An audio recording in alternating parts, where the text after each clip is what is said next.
Good afternoon and welcome. My name is Tracy Hartford. I am a wealth advisor with 12 Points, and I get to help people define, discover, and live out their freedom, which I thoroughly enjoy. I am thrilled to welcome you all today to our monthly webinar, where today we have the pleasure of introducing to you Cozy Whitman, who will share with us 4 strategies for a smarter college search. I had the opportunity to meet Cozy over a year ago and was super impressed with the knowledge that I gained and the knowledge she had and the insight that she shared with us. And I use a lot of that information today with a lot of my clients. So I know that we will learn something new again today. I learn something every single time we connect. So I'm excited to share her with you today. A little bit about College Inside Track. They help families navigate the complicated college process, find the right fit for their families, and get the best price for schools that their families are considering. And in a time of continuously rising costs, this insight is super helpful to all families who may be considering college in the future. So please help me in welcoming Cozy Whitman. Thank you, Cozy. You bet. Thanks, Tracy, for the invitation. Always happy to come and share college information. I'm just going to put up the disclosure quick and tell you just a tiny bit maybe more about us. College Inside Track does help families navigate the entirety of the college search process. Our goal is fit, however you would define that. But one of the things we help students do is figure that piece out. Most kids start this journey not really knowing what they're supposed to be talking about, thinking about, looking for. And so we define that in 3 key areas: academic fit for your student, social fit for your student, because they're also people on college campuses, and then right financial fit for your family. And college search can be kind of stressful. Part of our job is to get people really good information that they can make really good decisions by, and that just naturally brings down that stress level. Today we're going to talk about kind of 4 key areas that are impacting the college search process. We'll talk a little bit about the use of the FAFSA. We'll talk about how the list of selective schools continues to grow, but there's also a flip side to that coin that's pretty exciting. And then we'll talk a little bit about testing and grade inflation and how those are impacting acceptance and cost. And then lastly, when you leave today, you'll understand early decision and how it works.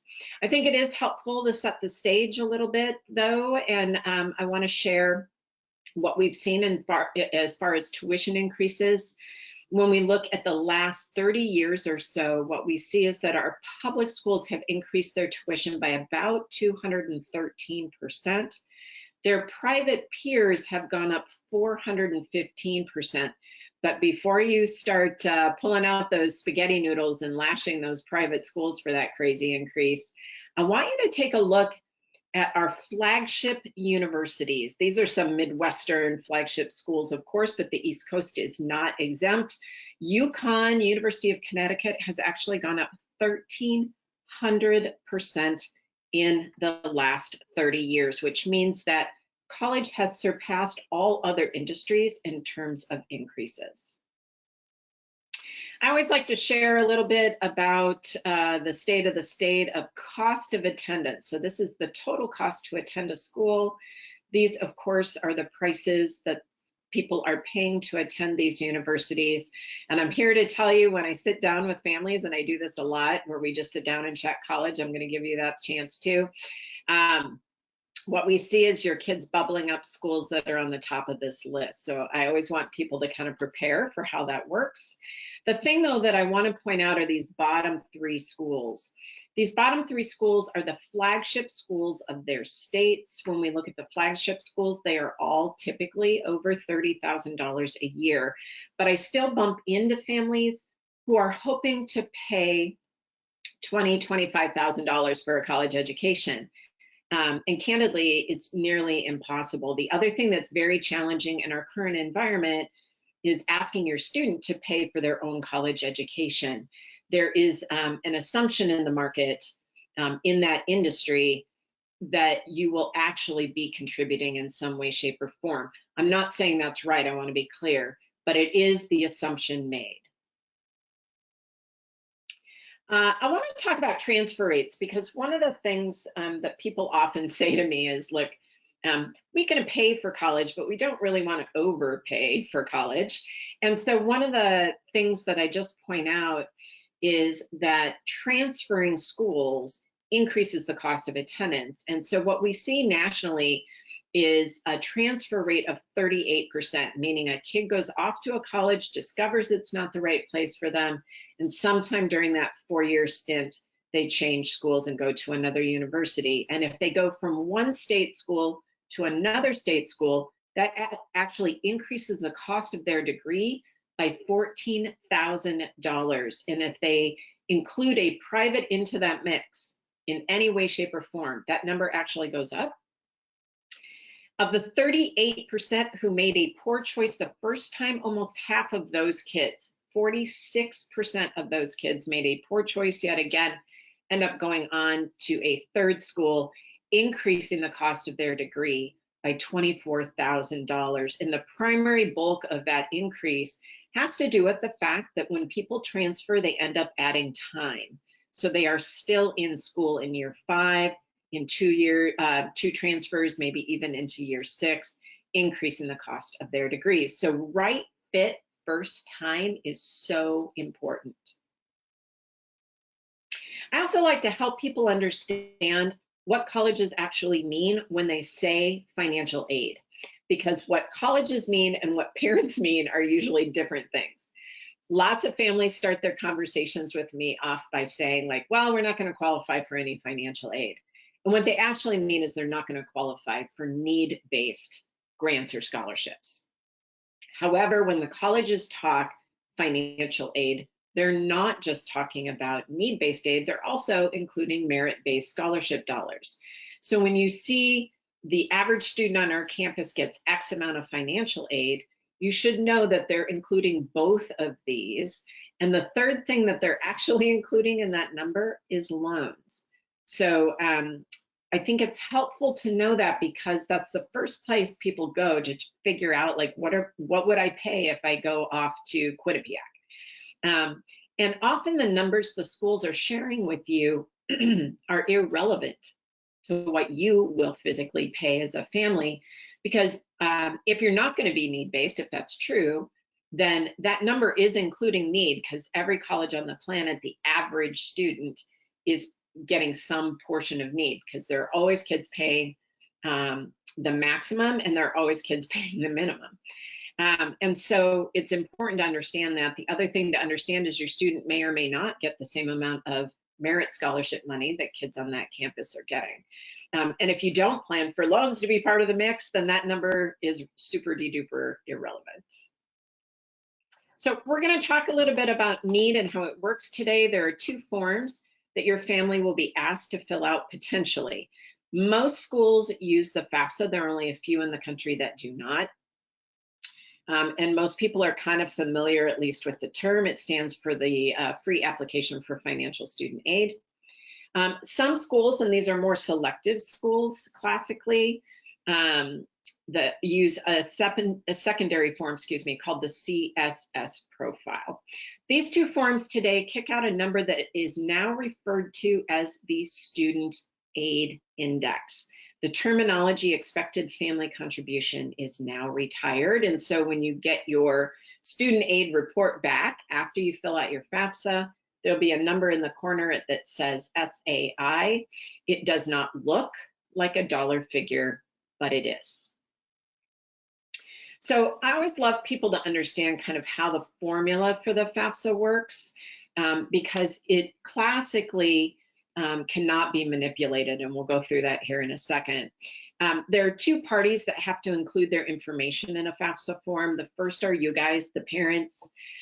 When we look at parents, what we see is the formula has a huge discrepancy between your income and your assets, and people often want to try and manipulate their assets to manipulate their FAFSA form.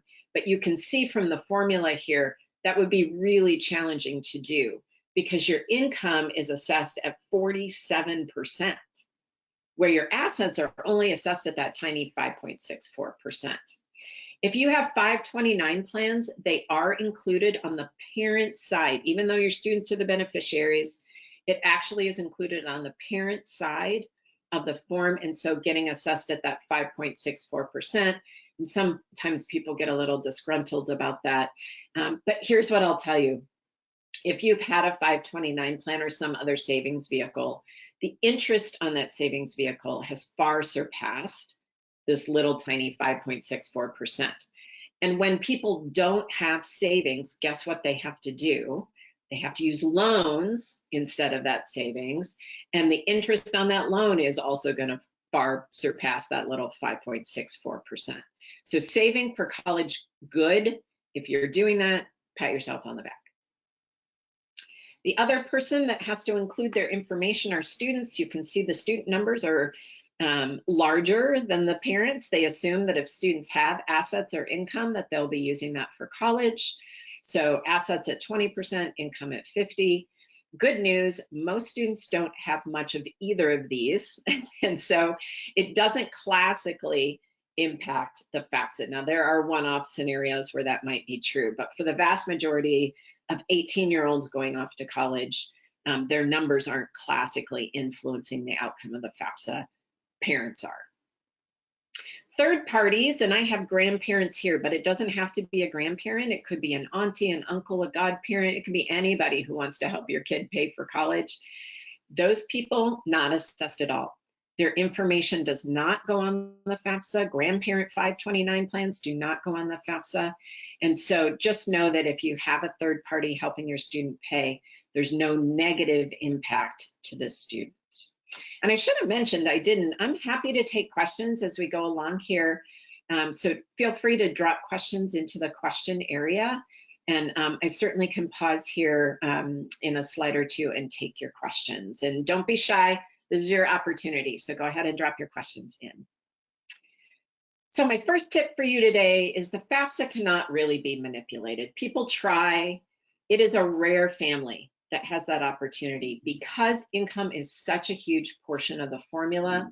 Most people don't have the ability to manipulate income. Now, the one way you might be able to do it is to maximize your 401k or 403b, your employer-sponsored retirement plan. That's the one thing you could do to maybe impact that if you're not already doing it. You cannot remove yourself from the FAFSA. The state of independence is really designed for adults who are going back to school. And so what you see are the very specific scenarios that would make a student independent are scenarios that tend to align themselves with the 30-year-old who's trying to go back to school.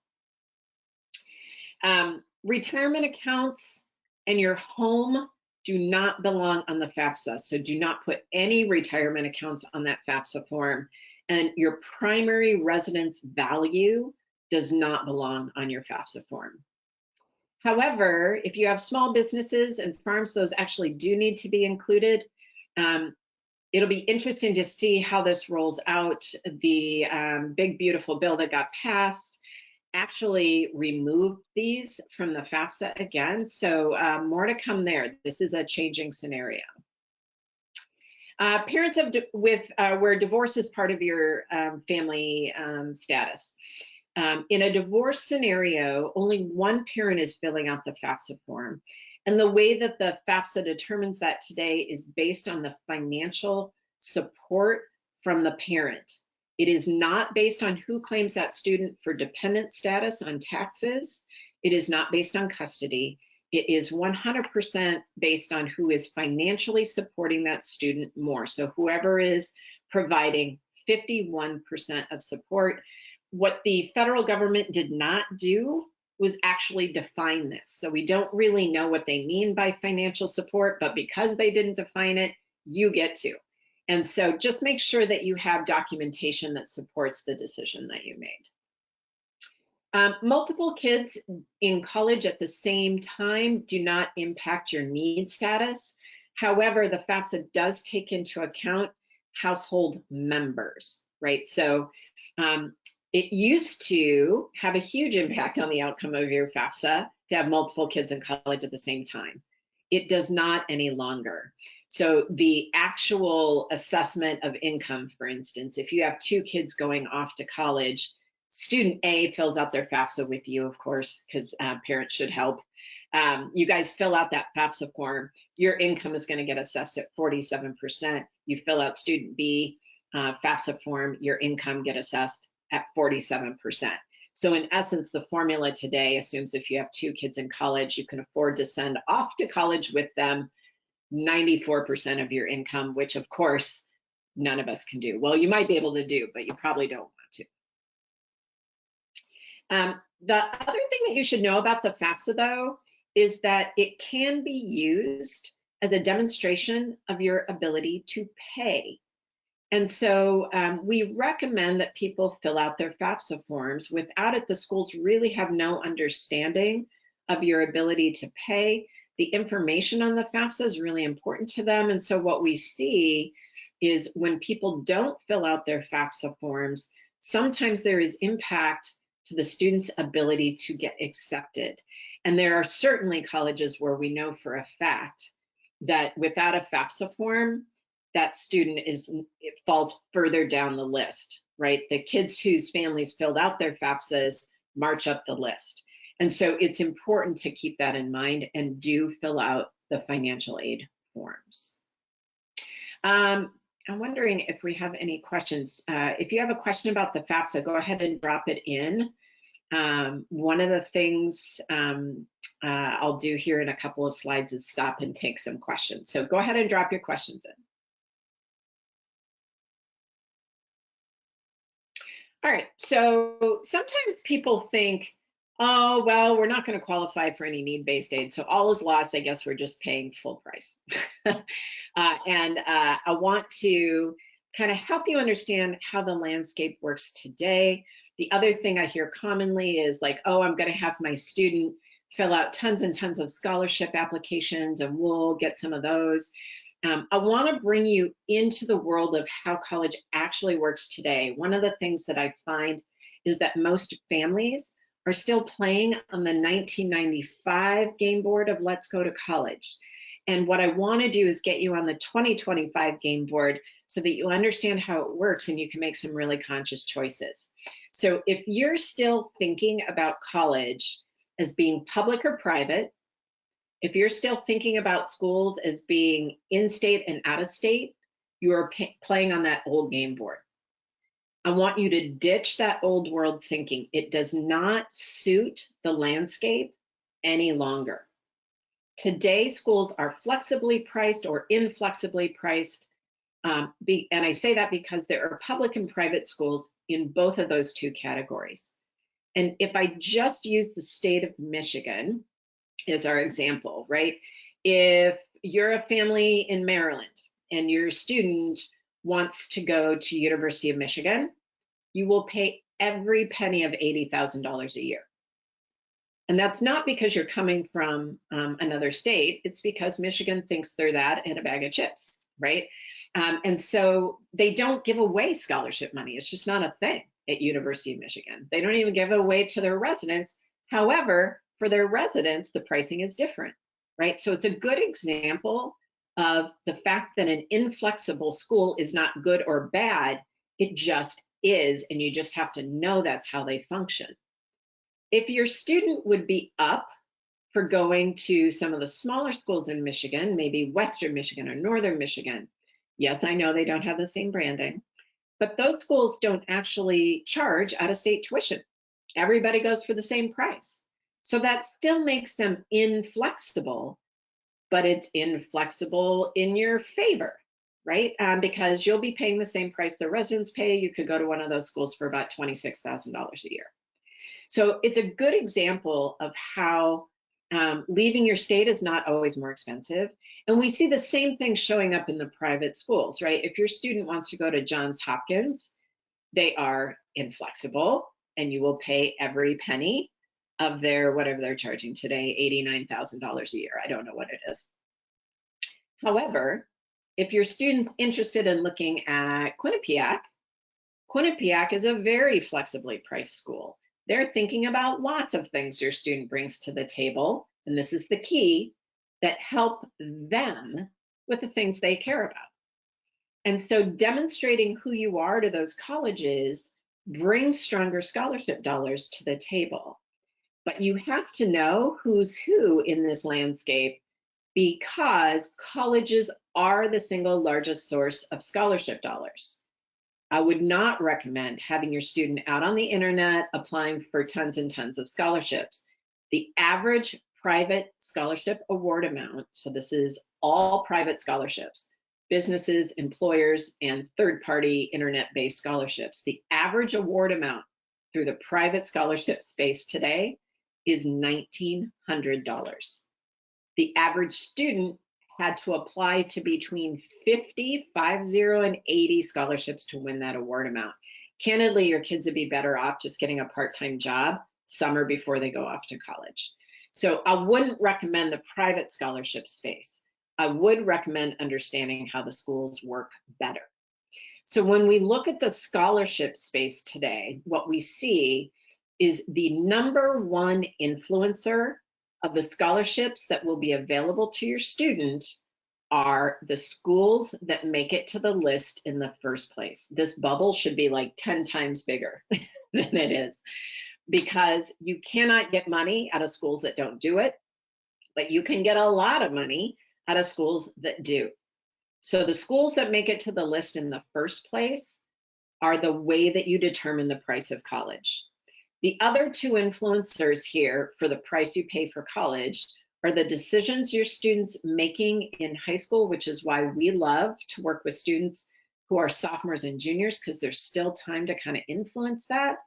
And then ultimately how that student presents themselves in their essay and application process.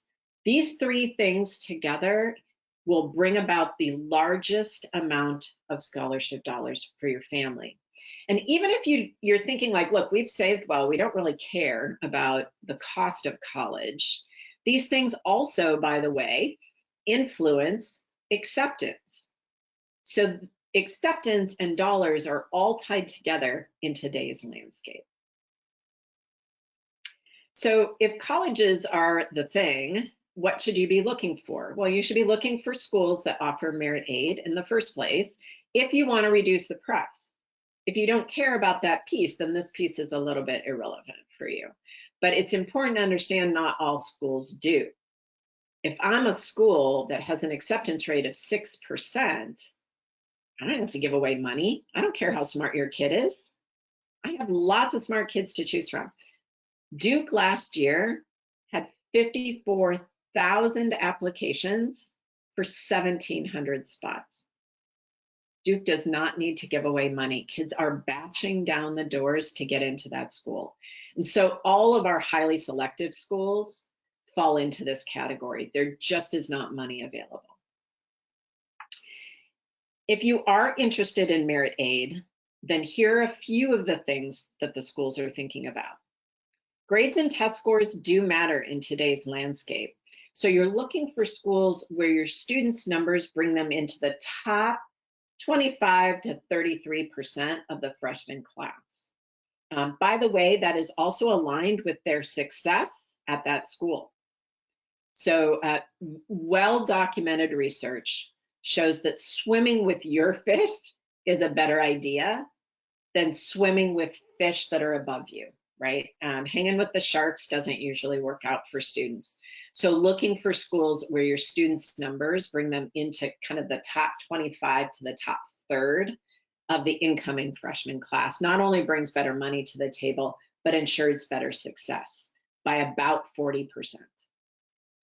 Extracurricular talents matter. I'm going to talk more about that here in a little bit, but it's important to know that quality of experience will always trump quantity of experiences.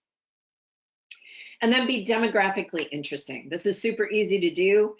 I was not in this category when I started our college searches. I have 5 kids. I was very much the stay in the state, go to the state school. That will be our least expensive option here. Turns out I was wrong. Turns out that my student that went to the out-of-state private school was the least expensive of our options.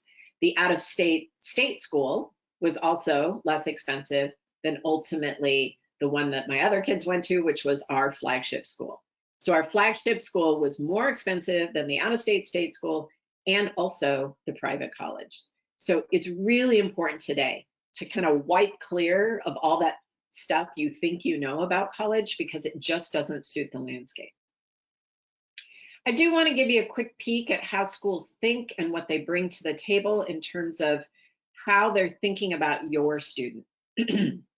There's a whole category of, and it's important to keep in mind, I've got dollars associated here, but these are also all things, by the way, that influence acceptance as well. So interacting with schools matters. The bigger the school is, the less this matters, right? So if you're headed off to Florida State does not care about this piece. However, if you're looking at Stetson in Florida, they care very much about this piece.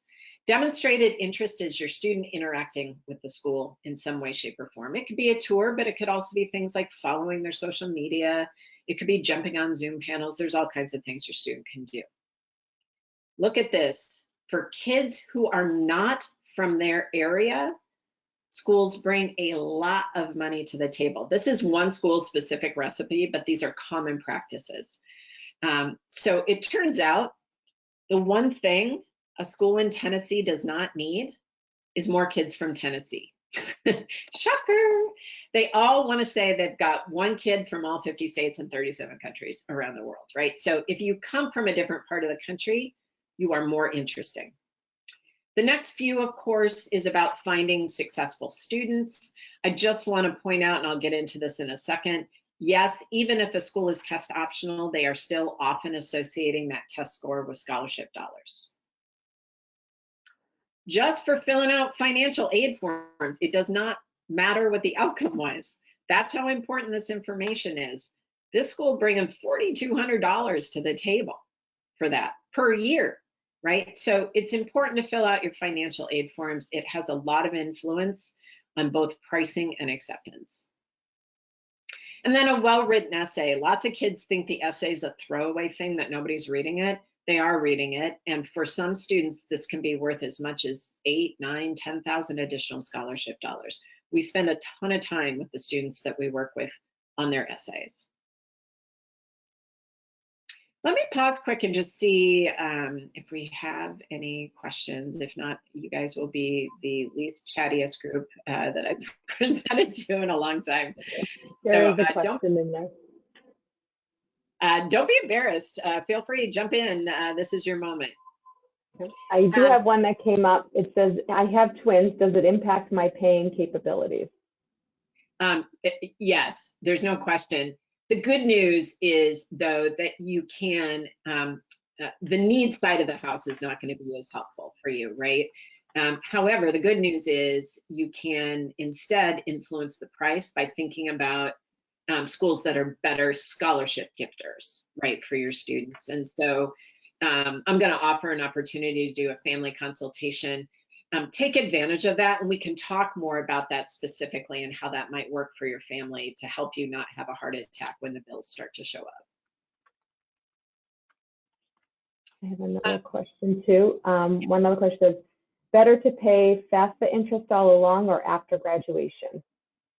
Oh, great question. Well, you may not have a choice, but I love that you're thinking about paying the interest. It does compound. So if your student is part of the subsidized, or excuse me, the unsubsidized part of the loan, if you have the option to pay the interest as you go, that's a big boon because it won't be compounding over time. The other thing that does for you, which is kind of cool, is it creates credit for your student. And so they graduate having paid some bills that are associated with their social security number. And so they actually have started to build up some credit, which means you might not have to sign on the car loan they're going to need to get to that first job. I have one more on the same line of twins. So if you have both twin kids and they go to the same college, does that college consider a sibling discount? Yeah, that's an excellent question. Some schools will actually bring additional scholarship money to the table for a family who wants to bring 2 kids to the school. So that's definitely something I would have conversations with. And the thing is, you have to be looking at schools that will have the conversation in the first place, right? So if you're looking at your flagship school, they could not care less. However, if you're looking at a school that's got, 10,000 students and is on the private side of the house, they have the ability to flex their pricing. And so when you have twins, sometimes looking at private schools will end up being a better deal than looking at the public institutions. And then I know there's some questions about the slide deck and the recording. We will have the recording afterwards, which will include the slide deck, obviously, in the recording, but that will be emailed to everyone that's registered for this webinar. So you will all get a copy of this. Awesome. Okay, so my second tip is understand early decision and how it works. The first thing you need to know is it is a decision. So when you use that particular application format, you are saying to the school, if you let me in, I am coming. It's really important to understand that. For that reason, you should use it strategically, right? Not all schools accept the same volume. Cornell last year only took 11% of their freshman class out of early decision. Wake Forest took 58. There were some schools that took as high a percentage as 75% of their freshman class out of early decision. So if you're going to play the card, play it in the right place. It no longer restricts the number of overall applications. You cannot apply to more than one school early decision. However, you can continue to apply to other schools using other application formats like early action. Don't use early decision if you cannot afford full sticker price at this school. Early decision also kind of says to the school, I'm committed, we're coming. And so you basically taken the thought about going to another school out of the discussion, and guess what happens when you do that? You classically pay more for your education there. Now, for some people, it's worth it. So certainly, it is also a way of increasing your students' likelihood of success at that school, right? So if you can afford the school, go ahead and use early decision. But if you can't, I wouldn't recommend it. I would recommend early action. A lot of schools are leaning into early decision more and more and more because it is a guaranteed freshman class for them. So it benefits the colleges. It does not necessarily benefit families and the students. I want to talk a little bit about acceptance rates. I always love to help people understand what this looks like. People tend to know, like, or they'll tend to refer to the Ivies. The Ivies only encapsulates, what, 7 schools or something like that. It does not include all of the highly selectives, right? There are lots of schools around the country, Duke, Stanford, Rice, UChicago. These are not part of the Ivies. And so you should know that does not mean they don't have selective schools. Stanford's one of the most selective schools in the country. These numbers also do not include, by the way, the student athletes. So when we get to the, like, your average student who's trying to get in, these numbers are lower, actually. So it's important to understand that. The other thing that I want to point out is that while we do continue to see, because of the use of the common application, more and more schools finding themselves in the selective category, because it's really important to understand this. Acceptance does not equal rigor. Acceptance equals high application volume. The more applications they get, the lower their acceptance rate goes. And so a lot of the admissions groups for these highly selectives push and push and push and push and push and encourage kids to apply, knowing they're not getting it, right? So it's really important to understand that. So when you look at these schools, I want to point out there are lots of schools with equally great experiences whose acceptance rates are actually climbing, which means there's more money available at these schools. And these are great names, right? Michigan State, Marquette, Temple, Gonzaga, DePaul. These are great schools. And I just want to point out, Michigan State, money available. University of Michigan, not. And you cannot tell me that the quality of the education coming out of Michigan State is that much worse. And it's really important to keep that in mind. I also want to help people understand how challenging it can be to get into some of the schools that might be in your backyard. University of North Carolina is sitting at a 3.85 average incoming GPA. University of Texas, 3.83. The one I want to point out is University of Tennessee. This is the new Clemson. Everybody on the planet has been applying to Clemson. Clemson now has an acceptance rate of like 13%. And so what we saw in the application trends is the Southern migration continues, and the new beneficial recipient to that is University of Tennessee. Pre-COVID, they had an average incoming GPA of about a 3.4. It has now climbed to 3.6. Within 2 years, it'll be up at a 3.83 as well. My third tip, acceptance is more than grades and test scores. If you're gonna look at the big brand schools, those highly selective schools, your student has got to be more than smart.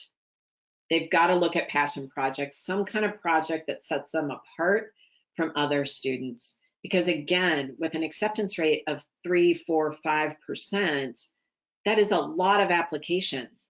So you have to be able to set yourself apart from the tens of thousands of other kids who applied. Now, you might be sitting there going, look, my kid doesn't care about that. Awesome. Their activities list still needs to match who they are. You don't have to be well-rounded. That's probably the biggest myth that I want people to understand is at the end of the day, you want to demonstrate who you are. So if you are a student athlete, it's okay if your volunteering is in athletics, because that's who you are, right? If you're an arts-based student, you don't have to go find a sport that you can tolerate for 5 seconds, right? The activities list should reflect the student. Colleges want well-rounded campuses, but they don't need the students to be well-rounded. They actually want the students to be able to say who they are and what's important to them. I'm going to do a quick quiz just to give you a sense of what the world landscape looks like today. In 2002, there were 134 perfect ACTs. How many might there have been in 2022? So just 20 years later. Was that number, 306? Was it 585, 1257, or 2542? The answer is 2542. So significant increases in the perfect, and that doesn't include, these are ACTs, of course. It does not include the SAT. It does not include the 34s and 35s or the near perfects. So I think it's really important to understand that's why it's so challenging. You have to be more than smart if you're going to look at those selectives. Testing still does matter. Plan appropriately. More and more schools are stepping back into tests required. SAT or ACT, the schools view them equally. And so if your student doesn't have a great score on one, do another, do a practice round of the other one to see if they actually are better at the other test. Schools are stepping back in, as mentioned. Get prep that fits your student. They're competing against kids who have. The one we wouldn't recommend is self-directed through books. Get some real guidance. And then make decisions about sending the test after they've completed all the tests they're going to complete. It's important to know that if you put schools in when you register for the test, regardless of the score, that score is going to the school. And yes, you can upgrade it by taking it again, but they can't unsee the first round, right? And there might be schools that you opt not to send the test at all, but they got it if you registered with schools. This is my last tip for you. Search for success, not brand. College is really a match to be made. It's not a prize. It only gets to be a prize for one day when your kid goes out on TikTok and shares where they got in. Otherwise, they have to actually make it there, right? All schools are not the same academic environment. Again, choosing schools where your students in that top third, roughly, will mean they will have a better success rate. Not all schools have the same teaching format. 2 of my kids are not auditory learners. They're actually much better hands-on or visual learners. And so at the end of the day, think about how your student learns and look for ways to help make them successful. 80% of kids change their major. So bring down the toning on choose your major, choose your major, choose your major, because at the end of the day, most of them are going to change it anyway. Instead, you want to look for schools where they've got some elbow room. things that they care about, things that they're good at academically. And then really do help your students understand what support on campus is available to them, because at the end of the day, they're going to need to access it. Almost every student does. Do study groups, get some tutoring, get some writing help, right? So talking about that on the front side as this is a norm, this is a given, I think is really important. A little bit about us, and then I'll take your final questions. College is an industry. There's stuff happening behind the scenes, and right now, it is literally changing by the day. As mentioned, the big bill they passed had 529 plan changes in it. There are things happening at the Department of Education that are influencing the FAFSA and student loans. And so it's hard for families to really navigate this whole thing if you don't do this all the time on your own. We do help families navigate the entirety of the process, from the beginning stages of evaluating colleges to the end and acceptance. When we work with families, that 38% transfer rate changes to less than 4%. Fit is our goal. As Tracy mentioned, we do ensure that the schools on your list meet whatever the cost of colleges that you're hoping to pay. But this is my favorite thing that we do. We get to be a neutral third party. We get to help your student, right? And we get to do so in ways that will allow them to actually hear us simply because we're not the parent, right? So it can be helpful to have kind of that neutral third party there. My favorite part of my job is the family consultation. I do these for free. It's an hour of free advice, right? So at the end of the day, we're going to get your questions answered. You're going to bring your student to the conversation. We're going to talk together. I'll go through academic fit, social fit, and financial fit, and we'll discuss goals and strategies in those areas. I can help you understand your rough FAFSA outcome so you'll know, like if we want to reduce the price of college, should we be a merit family? And so we should be looking for schools that look like this. We can talk through all of that together. So you are welcome to use the QR code. If you have a sophomore or junior, request the family consultation. And actually, if you have a rising senior right now, we can still talk. So go ahead and use that QR code. I'm happy to have that conversation. It is bar none my favorite part of my job. I know I said that already, but I do love it so much. If you have a group that you belong to, other parents with high schoolers, I do these presentations not just for lovely advisors like Tracy, but also for families. And so if you want to get a group of your friends together, use the QR code, let me know, and I'd be happy to touch base with you. And then as mentioned, Tracy's going to share the deck with you, so you don't have to use the QR code for that. But we do put out a family newsletter, and do follow our Facebook page. We put a ton of free content out every single day on Facebook. It can be really good information. Any final questions? Yes, we have a couple final questions. One was for parent loans, do they start paying back right after, or after the student leaves school, or right away? Yeah, so the parent loan, if you use the Parent Plus loan through the federal government, that loan actually starts payment as soon as you take it out. So it kind of works like a mortgage would work. You can defer it, just know that it is continuing. You're just deferring the payments, you're not deferring interest, right? So it's going to continue to accrue interest. I would actually recommend that people take a look at other loan options before that loan. It's a relatively expensive loan. You might take a look at your own bank or credit union. Some states still have state loans available for students, like the state of Massachusetts has crazy good loans through MEFA, M-E-F-A, that has crazy good interest rates. Some states that you attend, like the state of Minnesota, if you're from another part of the country, you can actually use their state loan. And you will find all of those interest rates a better option than the Parent Plus loan. And the final question I have is, and they're both very similar, how do schools evaluate weighted GPA versus unweighted? And then the ones that you cited in the deck, are those weighted or unweighted GPAs? Great question. So each school pushes out when they share their average, right? Some schools use the weighted, some use the unweighted. Obviously, University of Virginia had a 4.32. That's a weighted GPA. But the vast majority of schools in the application process ask for the unweighted GPA. However, many of them will use a weighted GPA for scholarship dollars, and there are places for the student to put that weighted GPA within the application itself. And there's no question that schools that don't weight their advanced classes at all put their students at a little bit of a disadvantage from a scholarship perspective. So they'll often use that weighted GPA from a scholarship perspective.